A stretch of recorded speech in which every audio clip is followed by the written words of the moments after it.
Hey guys, Nolen and Jason again with Roofing Webmasters. Howdy. Today is one of these things is not like the other. Roof keyword ranking Grover theory, or roofer keyword ranking Grover theory, whichever you prefer.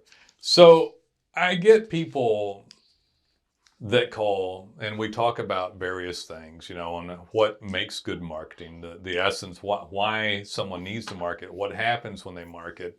And then invariably after quite a bit of explanation, people say things like, well, do I need a new website? I've got a website. Almost certainly. Do I need anyone to work on my Google business profile? I have a Google business profile. And I'll say, hey, look, and this isn't to be funny about it. I just say, look, take away all the stuff that's floating around out there and just try to remove it all and look at your web presence, your code, but your design, your content, what it visually looks like to you, how much content and what the quality of it looks like to you right now, and look at your amount of reviews or your Google business profile and compare it to the others in your market. Right. And obviously you're not number one or you wouldn't be calling. If you were number one, you'd be happy with your spot and you wouldn't be making the phone call. If they were in high ranking for many things, they wouldn't call. Right. And so Grover was the Sesame Street thing. One of these things is not like the other. This came out of a conversation on a different podcast where he thought it was Elmo and I got offended because Grover is the OG monster. Elmo never actually did this though, right? Yeah, I couldn't find an instance I of actually Elmo didn't. doing it. I just threw Elmo in and you got irate. Like you went on tilt just for mentioning Elmo. Actually, they took basically I the put same Grover design. in the same. Yeah. They took basically the same design as Grover, made him smaller, made him red, and gave him a cute, high-pitched voice. And kids went crazy for him. And everybody gave Elmo all the attention, but Grover's the OG. Is Grover still around? Yeah, Grover's still around. I think like Elmo is his cousin or something like that in the show. Oh, well. His hipper, younger cousin. Well, he's not hipper. He's like they play him off like he's a little kid. Okay. Yeah. And he connected with the little kids. But Grover had Super Grover, and nothing beats Super And you Grover. looked up one of these things is not like the other, and it was related to multiple skits. Yeah. They used the song over and over. It was a lesson, as is this, of telling kids to look at usually three things, sometimes four things. So are we the old men? Oh yeah, definitely. Hey. Yeah. So anyway, so Grover I remember Grover mainly doing this. Jason said Cookie Monster did it too, but I think that I'm good at explaining this stuff to people without being condescending, just like, hey, this is what this stuff is. This is what the market is. This is what people sell you. This is what needs to be done to your website. And when people if you'll actually stop and just take a minute and say, does my site look like the other people's? And then if you take away all your... And when he says look like other people's, he's not just talking about visually. Talking about the quality of the content, the amount of content, the number of pages. Does it read well? Does it look good? Yeah. Does it have a good user interface? Yeah. Like just stuff that anybody can tell. Yeah, anybody can look at that and see it. But people get lost in all the marketing and propaganda out there and say, well, and then they say, well, people just pop up because it's magic. And it's like, well, if you'll actually go through and look, you can tell that there's things that Google seems to like. Right. And that doesn't mean that you can do all those things by yourself without professional help. And I'm not just saying that because we want to sell our services. Right. You literally cannot do like most of the things that need to be done. Right. You can do some of the things that need to be done, and you need to. It's not supposed to be your area of expertise. And we've made this point many times. Just like you need a lawyer, you need a CPA, you need a roofer. Yeah. Yeah, people, I mean, you don't, if you drive down the street and you'll see some guy climbing up on his roof to put his own roof on, you're like, well, he's going to mess that up. Yeah, so people don't do that to almost any other category. Right. But in our category, they say, well, I could do it. I just don't have time. And it's like... We hear that so much. You could do it maybe, but I could do the roof as well. I could do my plumbing. I could do my electrical. Yeah, poorly. Yeah. And if I became proficient at it, I would waste so much time doing it that I would have hurt my other business badly. Right. So something's going to go bad and wrong there. So you do need help, but there are things that you need to do. but it's a very important. I don't know, the stuff like, addiction recovery come to mind and stuff. But like if someone's so mired in stuff that they can't see that their site's bad, Yeah. that's like the first step. Like I'm I'm Joe the roofer, and I have a bad website. I have a poor web presence. Yeah, we love you, Joe. Hey, Joe. I was once like you. I know how you feel. I felt the same way until I found the roofing webmasters, and then I saw the truth and the light, and I realized that I had a bad web presence. And when I figured that happened, I decided to come clean and give my web presence the attention that it deserved. And when I did that, Google gave me the respect that I had earned. Right. And then I showed up at the top of rankings. Pretty good, right? We could do like a group Zoom call. Bad Digital Marketing Anonymous. Yeah, bad marketers anonymous. Our one-step program. Call us. The one step. No, we need more than one step. I want people to cop clean, man. I want people to like if they can't admit it, they can't grow and learn, man. Yeah. Got to go positive. That's true. I mean, that's really true, though. It is. Nolan Walker here for Roofers Paradise. Thank you for checking out our podcast here for Roofing Webmasters, where we talk about nothing but marketing. But I'd love for you to check out Roofers Paradise, where I personally interview and talk with roofers. We talk about their successes, their failures, their dreams, their goals and ambitions. It's a great podcast where we actually speak to roofers. Love to have you check out Roofers Paradise. You can find us on YouTube by searching Roofers Paradise. Any platform for podcasts, search Roofers Paradise. Be sure to subscribe, or you can actually go to roofersparadise.show. Look forward to having you over at Roofers Paradise. You know, we talk about looking at your own web presence and comparing it to others. You have to look at it with a very objective eye. We get a lot of people that they like the site they have. Right. And sometimes it's just because they paid money for it. And, you know, they don't want to feel like that money was a waste. Sometimes they let their nephew do it and they don't want to. Sometimes their opinion is a one-page site's prettier and better and no one wants to see anymore. Yeah. And nobody reads that content. If anybody, we hear that a lot. Clients call us and say, I love my site, even though it's horrible. It's a one page, I don't think I need content. Why do you guys even do what you do for a living? You know, why do we have to do any of this? Why doesn't Google? You know, and then people make up excuses like, well, they're just up there because they're big. Right. You know, they're just up there because they spend a ton of money. And like all these things are made up narratives to justify a position.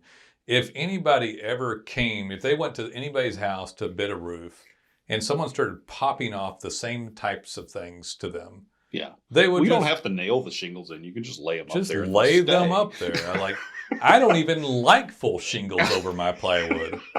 Like, why in the hell they do blow people, off? Who cares? They're going to get old anyway and have to be redone every 20 years. That's ridiculous. I can walk up there and throw new ones down. Anybody can do this. I've got some, we've got some epoxy and a bucket of stuff, and it's not how they do it in the third world country with the mud and the clay. I'd like a thatched roof. So, and it's like, well, or the other side of it, like, I don't think they need a new website. Well, make the damn thing not leak. And I'm paying you, and I want to hear your crap. So, well, sir, do it. Baseball-sized hail bombarded your house, and you have 30 holes through your roof. It still looks good, and I like it. Just put a new shingle in those spots. Spackle those spots. Caulk it. Yeah. I've got some, great stuff in the back. Bought a case of foam. I don't need you for spray it in there. Any of this. It'll be fine. I'm kind of angry. Here's some money. If you speak up, I'm really going to be pissed. I'm going to leave you a bad review. I'm going to leave you a bad review. But yeah, I mean, just think about it. If someone said that when you were bidding a job, yeah, that's not to be. But it's the same. Not to be sassy about it, but that's what it sounds like. It does sound like it. Yeah. So you need to have this moment where you're like, oh, Google wants quality signaling, quality content, quality code base, regular activity, nice user interface. Like these are all things that you're like, okay, I can help with this, or I can do this, and I can get quality professional help to do stuff so that it's the best signaling to Google. Like Right. that's what we're here to like produce. It's not just the best design, but the best content, but the content knowing how to be done properly, structured properly, code based properly, things like domain authority, all those signals and stuff like citations, and there's a lot of things that you need done. Things Yeah. like data pins, of course, and that regular daily signaling, and then the client comes in and recognizes it and says, okay, I'm gonna like this makes sense described this way. Right. I'm gonna get the best website I can with enough content to cover my categories that makes for a good user experience so that I'm worthy of showing up in map ranking, organic keyword ranking. Right. I told you before we started this, I'm going to start calling it organic keyword ranking because everybody thinks that maps show up out of magic. And Yeah. it has zero to do with SEO, and it has everything to do with all this stuff. Yeah. So Without SEO, the map doesn't happen except in some weird edge cases. or primary category cases, which you wouldn't qualify for if you didn't have a great overall presence. Right. Right. You want to show up in the first place. And so those people that show up that are up there, they're big because they're up there, not up there because they're big. Right. And they are astute and recognize that they need to give quality to Google to show up on Google. Right. Because they're actually considerate of the user or the potential roofing client, giving that person the best experience possible and the best overall view of a brand, the best signaling. And so that brand has a great design, code-based content, gets worked on regularly, reviewed regularly, pins and geo coordinates of where they are, and unique photos and captions and things like that. Yeah, it's a good point to make because SEO used to be a thing of giving Google what it wanted, and we did it. Everybody did it because that was what worked. But the algorithm has gotten much more sophisticated, and they are not looking for you. And in fact, the most recent helpful content update, it actually kind of punished if you were just trying to give Google what it wanted. Right. They want you to give the end user, your potential customer, what they want, and they judge you whether they think you're doing that. So, giving the customer the information they need to make a decision. This been like this for like this concept 5, 6, 7 years, Yeah. but it was hard 7 years ago to change my thought process about this. Well, and I mean, when they first started talking about it 5 or 6, 7 years ago, it's pretty standard with Google. They start talking about what they want you to do, but not what they're the rewarding. direction they want to go, Right. but they're really not ready for it. And Right. but now they're starting to really catch up. So yeah, and so you would basically give Google what they wanted, which was links out of India and blogging and all this other crud that was just junk signaling, basically contrived and fake signals, and then Google would reward you for it. The reason it was kind of hard to change the attitude early on because what Jason said, they weren't actually rewarding the user experience yet. Right. But the most recent algorithm, which was only several months ago, the Google got good content, Helpful content.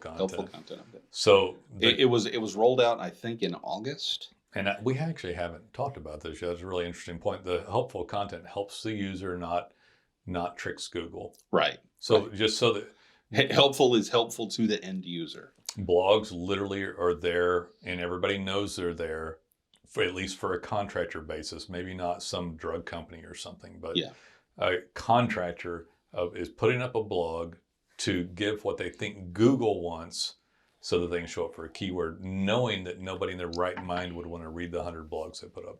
Right.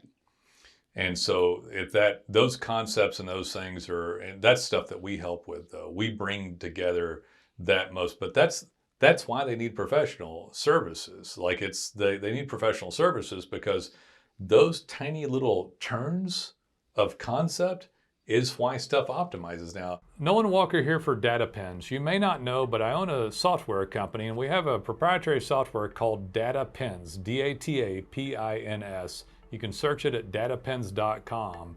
This is not white labeled. I actually own this piece of software, and I made it for you. It was made for contractors.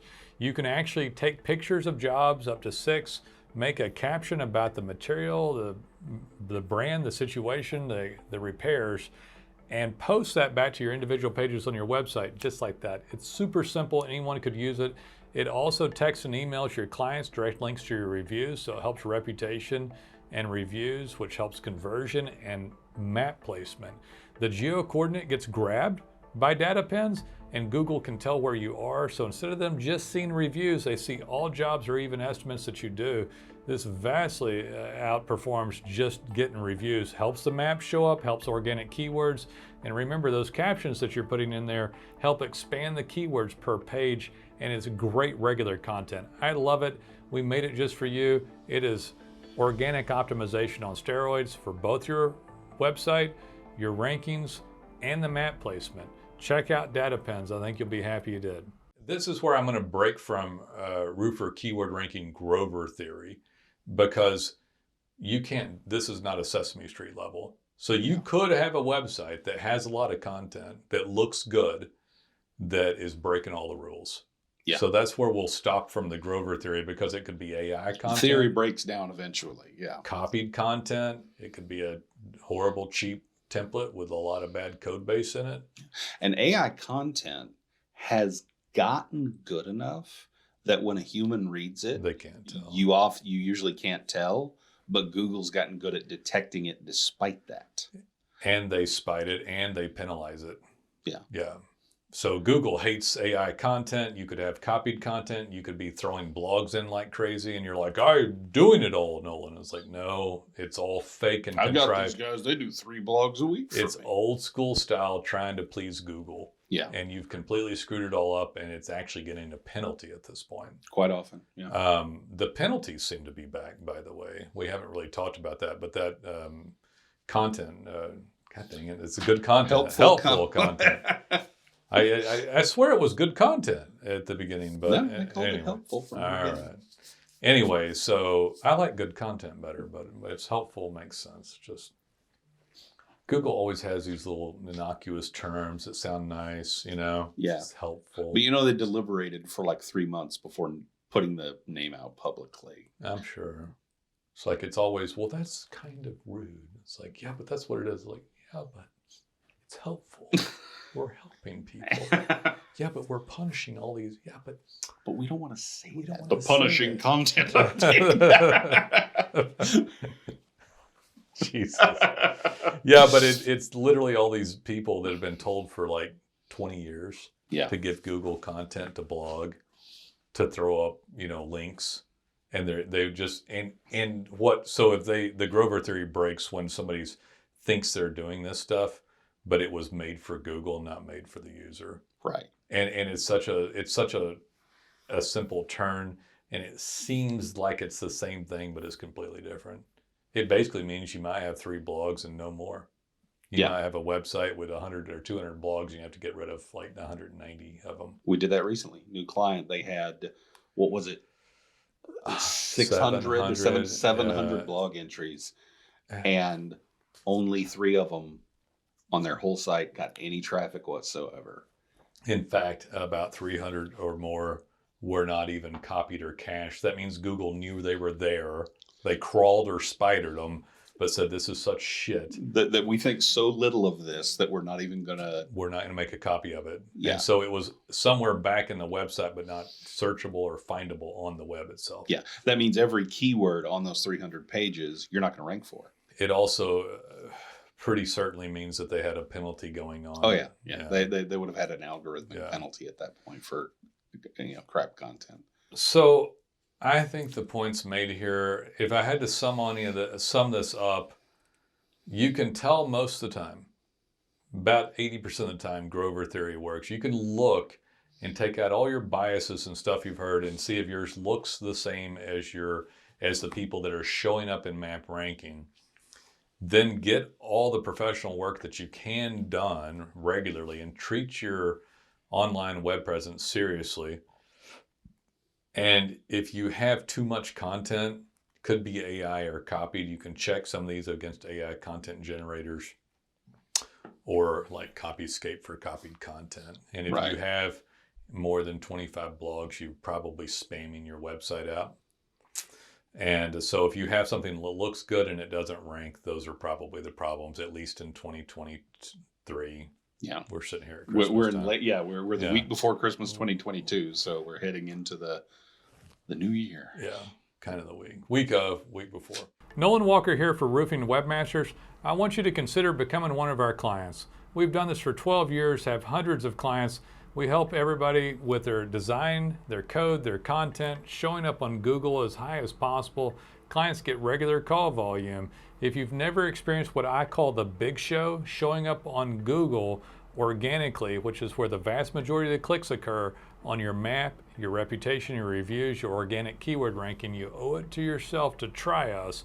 We even have proprietary software that we own called data pens that lets you post pictures of jobs, unique captions that increase keywords and long tail keywords, your rankings on Google, text and emailing clients about reviews, even posting pins and photos and captions back to Google. All this helps your organic rankings. Data pens is fantastic, and the work we do here at Roofing Webmasters is fantastic. Please give us a call. We'd love to hear from you. All right, so guys, like and subscribe. This one was actually pretty good, I feel like. And call us when you're ready. If you have questions, we're very easy to speak with. We've done this for 13 years. Roofer is our largest percentage category client. We work with a lot of contractors. We understand the roofing world extremely well. Yep. We flex on that all the time in other podcasts about all the stuff we know. But anyway, give us a call. This sort of stuff is the obscurity and the small changes is where optimization has moved. Yeah, when you said that before, I was going to make the point that the professional service you need is not necessarily, although obviously it's a component of it, it's not necessarily the labor of building a website or the labor of building the software. It's knowing how to do it right. And continuing to signal proper to Google and make sure that the car doesn't veer off the road. Yeah. There's a story I heard a few years ago. This older gentleman retired. He worked at a factory. Is this an old wise tale? Yeah. No, I mean, supposedly this really happened. Who knows for sure? But he retired, and he went off to have his retirement. And about 3 months after he retired, something at the factory broke down. And they called him and they said, nobody knows how this area works anymore. Could you come in and consult? And he went in and they saw what he was doing. And he walked over to this closed box component thing, and he put a big chalk X on it and said, replace that. And he left, and then he billed him $50,000. Yeah. And they sent back, and they were polite, but they sent back, could we please get an itemized I've heard this before. Thing of what this was for? And he sent back the itemized list, one chalk X, $5, knowing where to put it, $49,995. And that's where the value is. My uncle Wendell went to work for General Motors as an engineer without an engineering degree with a high school to military. Yeah. And they taught him how to be an engineer. He became an electrical engineer, paid same as degreed individuals, because at the time they didn't have enough engineers to go around. We weren't churning out enough of them, and you could just walk in, pass a few tests, look smart enough, go, okay. And they train you. We'll train you. And he retired fairly early. And excellent retirement back in the days. He's still around, but he had always had the biggest truck, the biggest bass boat, all that stuff. And he's been doing fishing every lake around for like 30 years or something. But they would call him in for quite a while, because my wife's grandfather, same deal. Yeah. Went to a vocational school in New York, then went to work at Con Ed, which is the power company. Right. For New York City.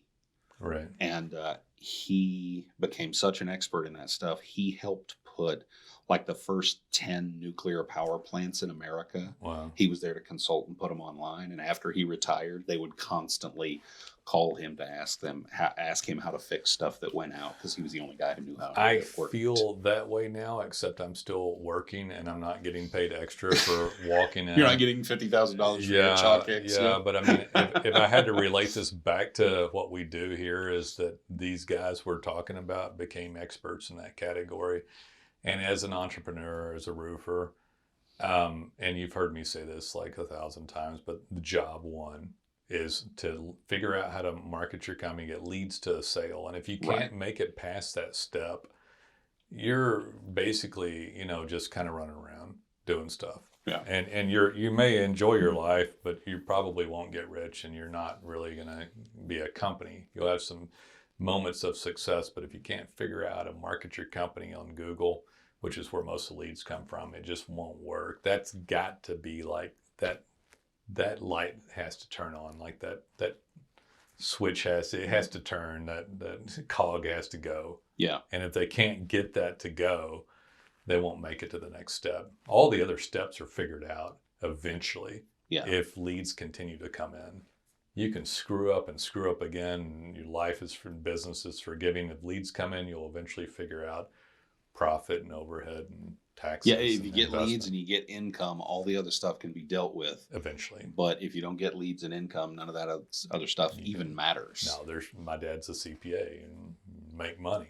You got to figure out the other stuff. Yeah. You can be the best financial manager in the world. If you don't make money, you never get anywhere. Right. You got to get leads in a sale. I was talking to somebody the other day.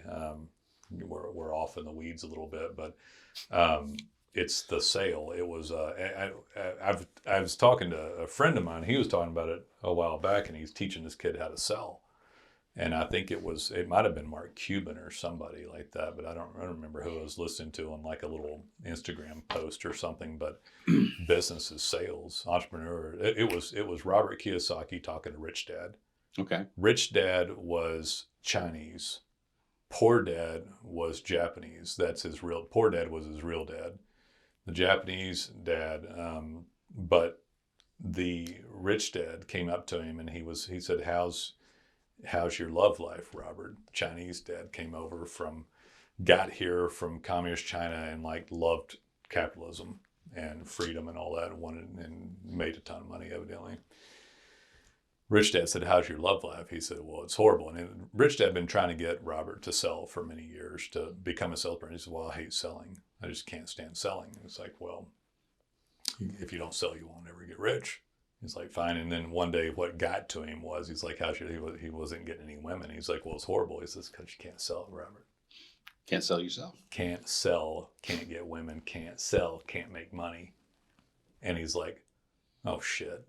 And like when he told him that, he changed. And then he said it took him like 6 months to get the date, but he didn't give up on the sale, But I love listening to him. He's so old. He's like old grandpa gritty. He just says bad stuff all the time, but it's all real. And it's like, oh, damn, grandpa. This is all quotes, by the way. We're not saying this so we don't get canceled. I can't believe you said that. No, this was me talking about, Robert Kiyosaki. Somebody else. Oh, he says inappropriate stuff. Oh, I'm sure. He says some inappropriate stuff, even if it's true. It's like inappropriate. But man, people got to figure out the lead to the sale. Most of what I do in these podcasts is trying to wake people up to what's required to get to the lead in the sale. That's why the services we offer, and whether you get them from us or somebody else, are so important, because they are vital to get the lead. They are vital to the health and longevity of your business. I know that Jason's trying to be democratic and political about it, but there is no one that does it better than us. Absolutely is no one at this point. I didn't say that they should go with somebody. They should not, Jason. All right, guys, call us when you're ready. We could ramble, but we'll see you. We hope to hear from you. Take it easy.